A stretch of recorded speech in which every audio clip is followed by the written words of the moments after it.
For so many centuries, mankind had been pleading with faith and fire. God, O Lord, reveal thyself to us.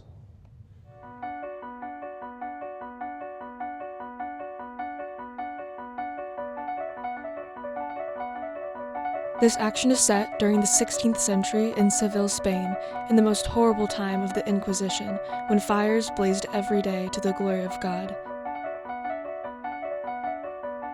He came down to the scorched squares of the southern town, where just the day before the Cardinal Grand Inquisitor had burned almost 100 heretics at once. He appeared quietly and inconspicuously, but strange to say, everybody recognized him. People are drawn to him by an invincible force. They flock to him, surround him, follow him. A mother throws herself at his feet.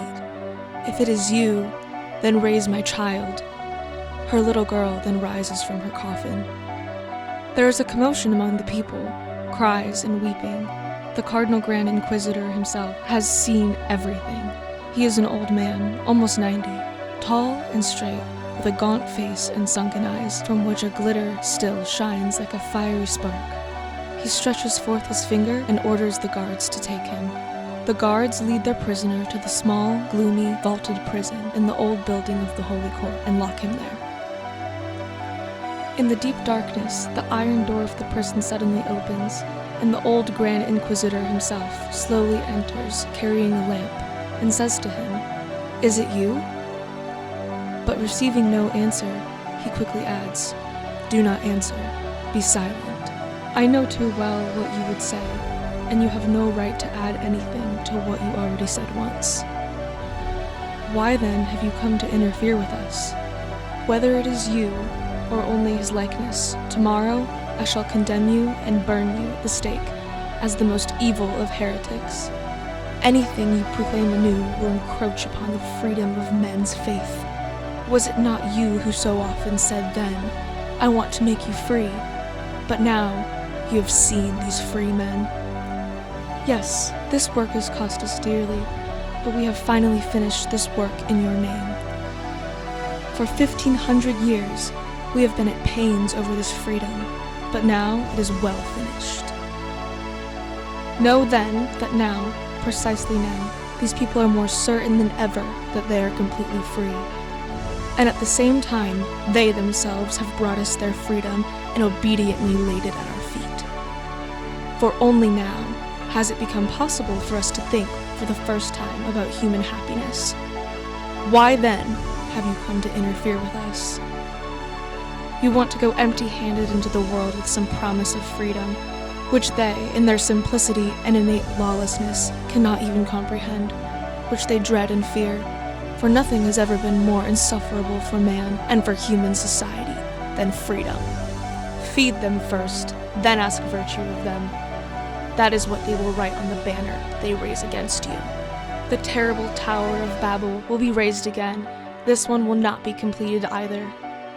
They will find us and cry out, "Feed us," for those who promised us fire from heaven did not give it. And then we shall finish building their tower, for only he who feeds them will finish it. And only we shall feed them, for we shall lie that it is in your name. Oh, never will they feed themselves without us. In the end, they will lay their freedom at our feet and say to us, "Better that you enslave us, but feed us."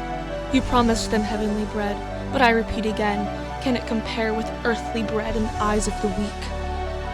They are depraved and rebels, but in the end it is they who will become obedient. They will marvel at us, the strong, and look upon us as gods, because we, standing at their head, have agreed to suffer freedom and rule over them. This need for communality of worship is the chief torment of each man individually, and of mankind as whole. I tell you that man has no more tormenting care than to find someone to whom he can hand over as quickly as possible that gift of freedom. Without a firm idea of what he lives for, man will not consent to live, and will sooner destroy himself than remain on earth, even if there is bread all around him. You desired the free love of man, that he should follow you freely, but did it not occur to you that he would eventually reject and dispute even your image and your truth if he was oppressed by so terrible a burden as freedom of choice? Thus you yourself laid the foundation for the destruction of your own kingdom, and do not blame anyone else for it. We corrected your deed, and mankind rejoiced that they were once more led like sheep. Listen, we are not with you, but with him. That is our secret. Peacefully they will expire in your name, and beyond the grave they will find only death. Tomorrow, I repeat, you will see this obedient flock, which at my first gesture will rush to heap hot coals around your stake, which I shall burn you for having come to interfere with us. For if anyone has ever deserved our stake, it is you.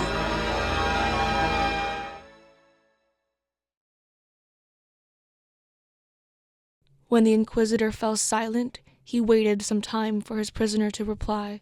His silence weighed on him. Suddenly, the prisoner approaches the old man and kisses him gently on his bloodless, 90-year-old lips. The old man shudders. Something stirs at the corners of his mouth. He walks to the door, opens it, and says to him, "Go and do not come again. Do not come at all. Never." And he lets him out into the dark squares of the city. The prisoner goes away.